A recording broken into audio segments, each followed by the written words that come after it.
Ok, la première fois que vous lancez Breath of the Wild, il se passe ça.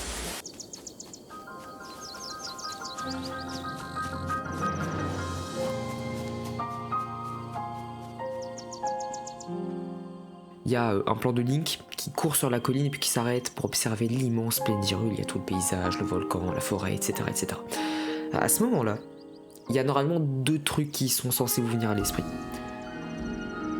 Il y a une sensation d'aventure et un sentiment de liberté. Alors s'il y a bien deux termes pour caractériser Breath of the Wild, c'est ces deux-là, c'est pas anodin si on insiste dès le début du jeu.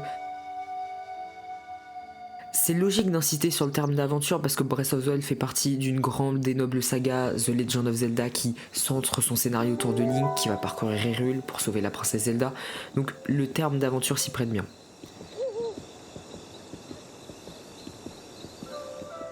Mais insister sur le sentiment de liberté, c'est beaucoup plus particulier, parce qu'en réalité, Breath of the Wild, c'est le premier opus de la série à insister sur ça. Parce que c'est un open world. La structure des Zelda était plutôt simple jusque-là. Tu commences le jeu avec une partie restreinte de la carte, puis tu fais un donjon qui te permet d'obtenir un objet, qui te permet de débloquer une nouvelle partie de la carte, et dans cette nouvelle partie, tu refais un donjon qui te permet de débloquer un nouvel objet, qui te permet encore une fois de débloquer une nouvelle partie de la carte. Et en gros c'est ça jusqu'à la fin du jeu. Donc c'est un concept qui est extrêmement linéaire, parce que les donjons sont dans un ordre prédéfini. Tu peux pas faire le donjon 2 avant le donjon 1, ce n'est pas possible. Et ça a été défini par A Link to the Past en 1992. Ça faisait 25 ans au moment de la sortie de Breath of the Wild.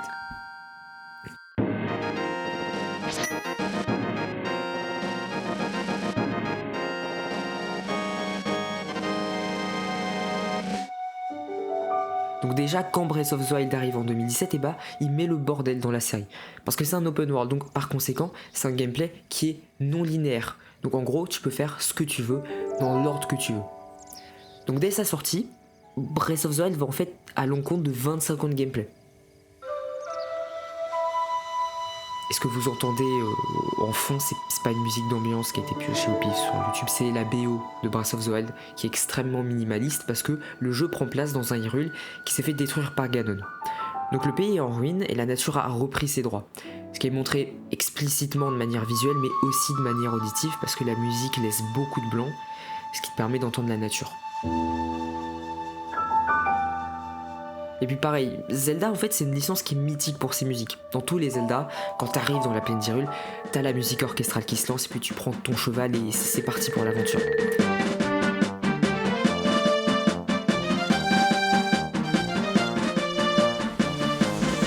Là au contraire, t'arrives dans la plaine d'Hyrule, puis tu vois des bâtiments en ruine, et puis t'as 3 pauvres notes de piano.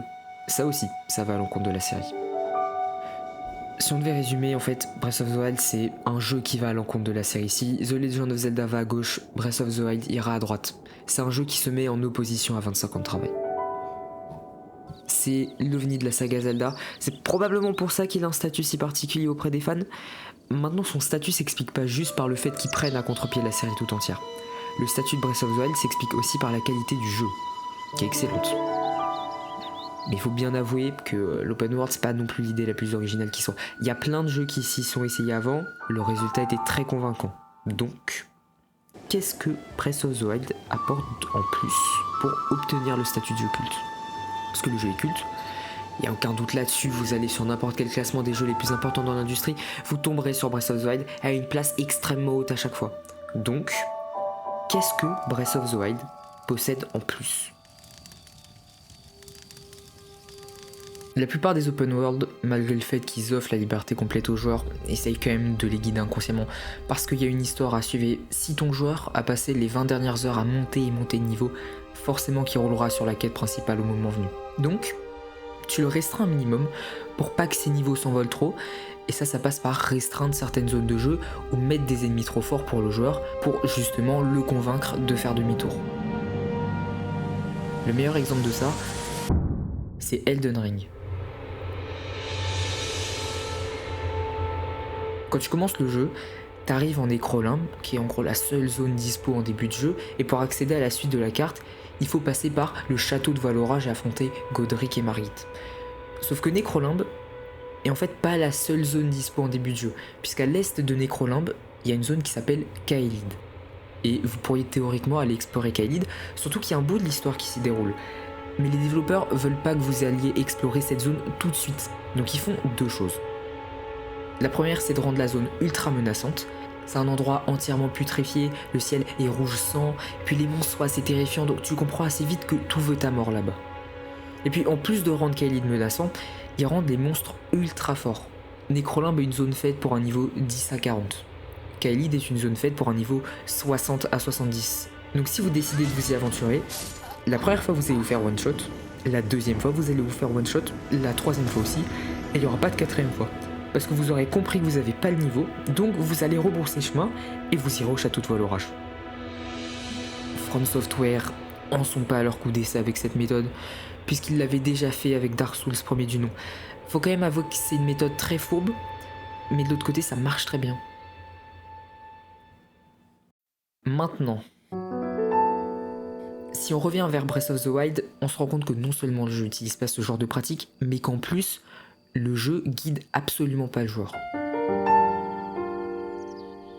Quand vous commencez le jeu, vous atterrissez sur le plateau du prélude, qui est en gros la zone qui sert de tutoriel au jeu. À la fin du tuto, on vous remet la paravoile, qui facilite grandement l'exploration, mais qui permet aussi de quitter le plateau du prélude. Donc c'est très simple, quand on vous remet la paravoile, c'est la première et la dernière frontière du jeu qui tombe. Ça veut dire que du moment que vous quittez le plateau du prélude, vous pouvez explorer l'intégralité du monde. Ce qui pourrait en soi être un problème au niveau de l'équilibrage du niveau des monstres, mais ce qui en réalité l'est pas du tout. Je sais pas si vous avez remarqué, mais les affrontements sont toujours un minimum serrés. Vous tuez jamais les ennemis en un coup et eux non plus vous tuent jamais en un coup. Chaque ennemi est suffisamment faible pour qu'il soit à votre portée, mais pas trop non plus pour que les affrontements soient toujours intéressants. Et ça, c'est du début jusqu'à la fin du jeu. Parce qu'en réalité, le niveau des ennemis est pas réparti en fonction des zones, mais il est basé sur le niveau du joueur. Ça veut dire que si vous faites du farm intensif, la difficulté va augmenter crescendo. Mais si au contraire, vous jouez très lentement, alors la difficulté va augmenter beaucoup plus progressivement. Donc le problème d'équilibrage est totalement effacé parce que maintenant, la difficulté elle est la même partout.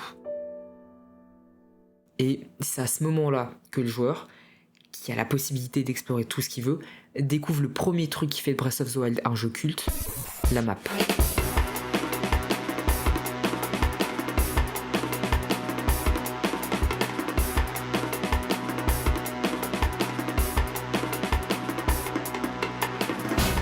Ok, la carte de Breath of the Wild est d'une densité exceptionnelle.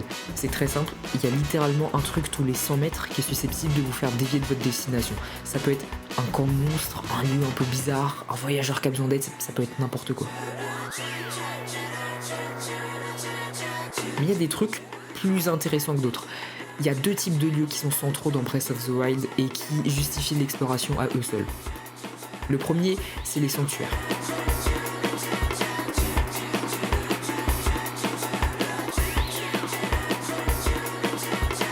Des espèces de lieux où tu dois résoudre une énigme ou un défi et à la fin tu peux obtenir un truc qui s'appelle une emblème du triomphe. Et si tu arrives à en obtenir 4, tu as la possibilité d'avoir soit un cœur, soit de l'endurance en plus, qui sont littéralement les deux trucs les plus importants du jeu. Parce que tu auras beau avoir le meilleur équipement, si t'as que 3 cœurs, t'iras pas bien loin, et puis si t'as pas amélioré ton endurance, chaque phase d'exploration va devenir un enfer, parce que ton perso, tous les 20 mètres, va être essoufflé. Donc la probabilité de dévier de ta trajectoire, elle passe de 20 à 90% parce que dès que tu verras un sanctuaire, tu descendras de ton cheval et à la fin du sanctuaire, tu trouveras un autre truc sympa à aller voir. À partir de là, c'est fini. Ok, on va prendre un exemple d'une partie classique de Breath of the Wild. Tu décides d'aller au nord-ouest chez les Piaf, donc tu commences ton trajet et puis là tu vois un magnifique sanctuaire et donc tu descends de ton cheval. Après le sanctuaire, tu vois un truc sympa et donc tu y vas. Et de ce truc sympa, tu vois autre chose qui a l'air intriguant, et ainsi de suite. Résultat, après 2h, 2h30 de jeu, et après être allé de truc intéressant en truc intéressant, tu te retrouves au sud-est de la carte, donc totalement à l'opposé de là où tu voulais aller. Et le pire, c'est que tu t'es quand même amusé.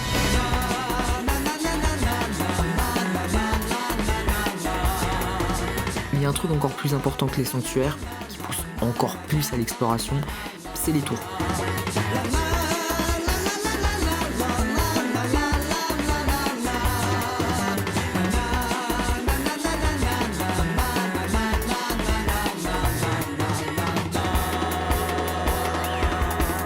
Ok, le principe de la tour est que si tu arrives à monter tout en haut, tu peux obtenir un bout de la carte du jeu.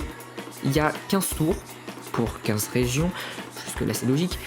Mais le truc à noter, c'est que le fait de devoir gravir une tour pour obtenir un bout de la carte n'a pas été choisi au hasard.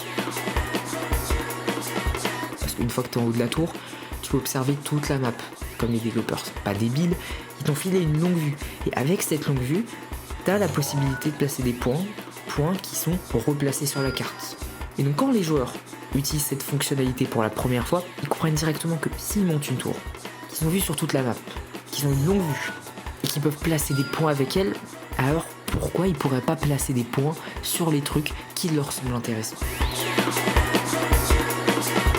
Et du coup, la distance parcourue par le joueur est forcément démultipliée. Parce qu'en plus des allers-retours entre les lieux de la quête principale, les sanctuaires et les tours, et ben maintenant tu rajoutes les allers-retours avec les points d'intérêt placés par le joueur. Ce qui, logiquement, augmente encore plus les chances de dévier de ton objectif. Maintenant, c'est pas parce que tu as une map exceptionnelle que tu seras d'office un jeu exceptionnel, sinon on n'ira pas cracher sur Ubisoft. Donc c'est là où on en vient au deuxième truc qui fait que Breath of the Wild est culte, c'est sa permissivité.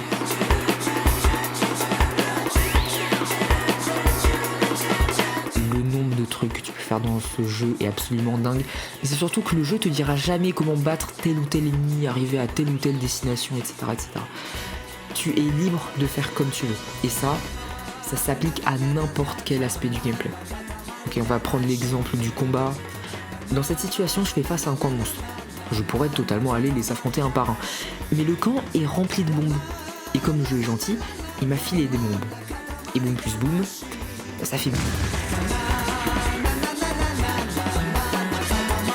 Et même l'interactivité avec la nature a été poussée à son paroxysme. Par exemple, le feu dans Breath of the Wild ne sert pas juste à faire joli ou à mettre des dégâts.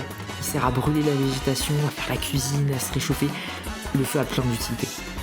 Bref, t'auras toujours un moyen de te sortir d'une situation de plein de manières plus ou moins absurdes, mais le jeu ne t'imposera jamais de faire quelque chose, parce que c'est à toi d'essayer avant tout.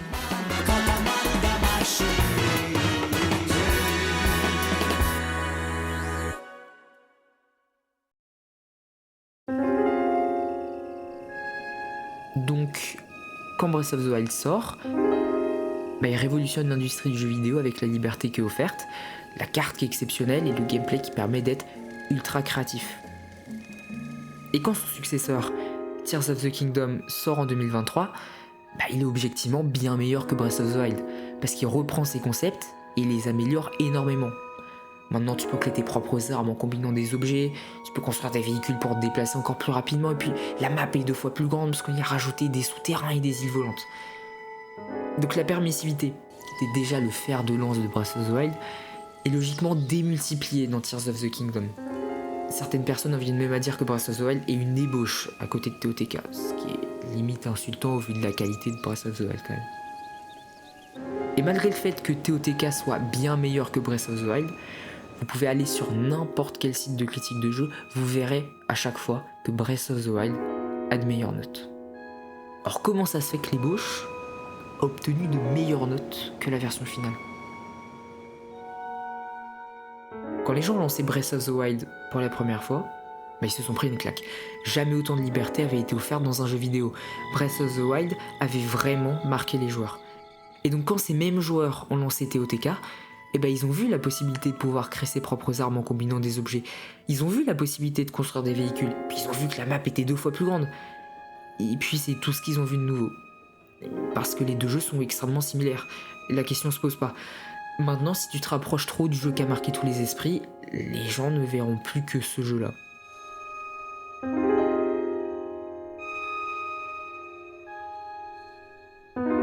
Et c'est ce qui s'est passé pour Tears of the Kingdom. Les gens voyaient trop de choses similaires à Breath of the Wild. Parce que la claque que les gens se sont prises avec Tears of the Kingdom était relativement moins importante que celle de Breath of the Wild. Et donc les gens, ils ont injustement moins bien noté TOTK. Alors que certaines personnes, on l'a dit, considéraient Breath of the Wild comme un brouillon à côté de ce jeu.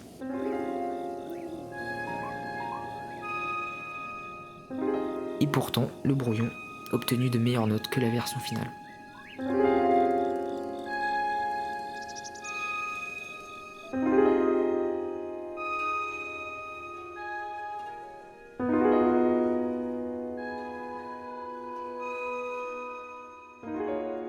Mais peut-être que les gens ont raison.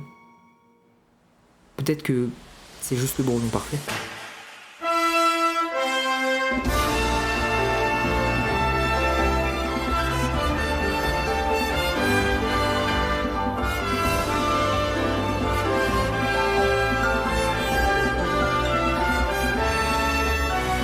C'est un jeu qui a marqué une génération tout entière. Qui a offert une liberté comme rarement vue dans l'industrie du jeu vidéo et qui mérite, sans aucune contestation, son rang de jeu culte.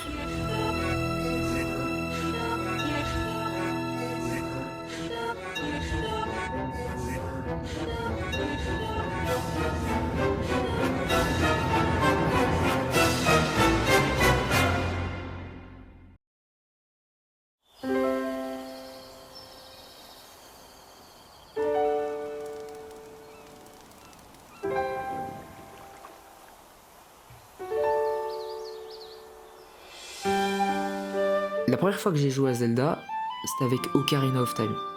Et je m'en souviens très bien. Le premier truc que j'avais perçu, c'était vraiment cette sensation d'aventure. Quand t'arrivais pour la première fois dans la plaine d'Hyrule, que la musique se lançait, c'était fini, c'était exceptionnel. Quelques années plus tard, quand j'ai lancé Breath of the Wild pour la première fois, je l'ai retrouvé, cette sensation d'aventure. Et comme tout le monde, j'ai ressenti ce sentiment de liberté. J'étais littéralement émerveillé.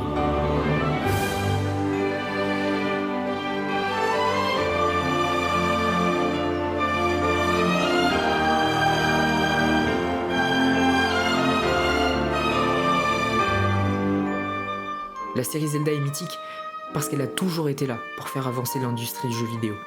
Elle était là au moment de la 2D avec Zelda 1 et A Link to the Past, elle était là aussi pour la 3D avec Ocarina of Time. Mais dans les années 2000, elle se faisait plus discrète, comme si elle commençait à perdre ses lettres de noblesse. Et quand Breath of the Wild arrive en 2017, il prouve à tout le monde que la série Zelda a non seulement pas perdu son prestige, mais que c'est la plus grande saga de l'histoire du jeu vidéo.